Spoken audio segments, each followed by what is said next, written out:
What's good, YouTube? Welcome to my channel, Last and Conditioning. Jeff Nippard has been attacked.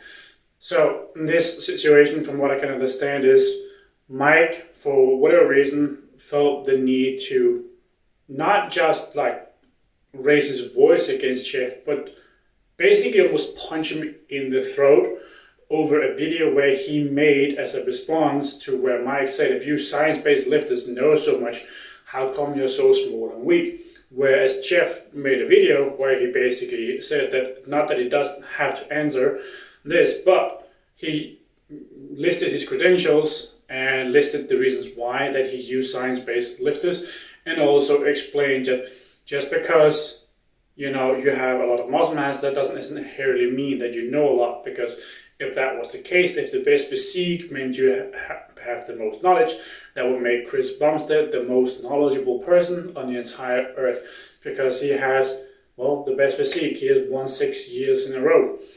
So why would your physique not be that case?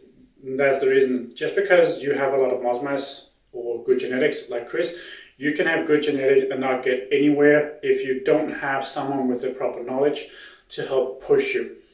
So for some reason, Mike felt the need to go on a tangent, or not a tangent, but attack Jeff for something so small and minute. And mind you, this guy is in his 40s. Even though he looks like to be in his 60s, he looks like he could be like everybody's granddad.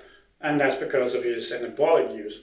And he basically relies on his anabolic use. I promise you, if you took the anabolics out of the equation for him, his physique would also be average or mid or whatever you want to call it, as he basically says what of the science-based lifters have. And that is actually, funny enough, the curse of the natty lifter for most people, because they don't have the genetics nor the anabolics to help them achieve this greater level of physique.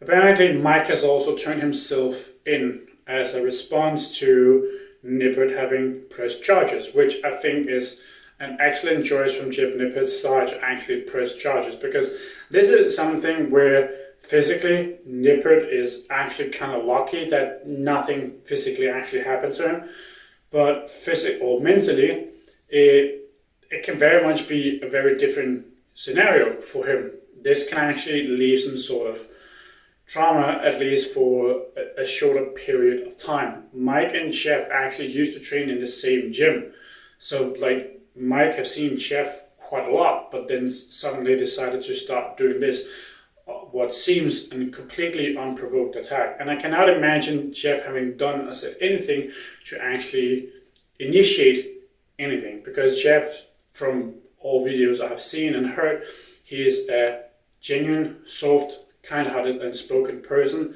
and he is also extremely humble, despite his credentials. He have a lot of reason to actually not be humble, but he still chooses that path nonetheless.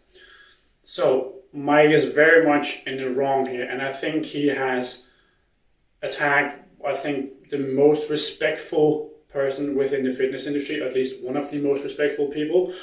Jeff is always respectful towards everybody, so I don't imagine him having done anything or said anything towards Mike. If Mike's reaction was truly just based upon Jeff Nippard actually listing his credentials for why he uses science and why he loves using science, then I think it's safe to say that Mike's brain is probably underdeveloped, and he is probably a 4-year-old or a man who has deep insecurities that he should probably seek professional help to solve.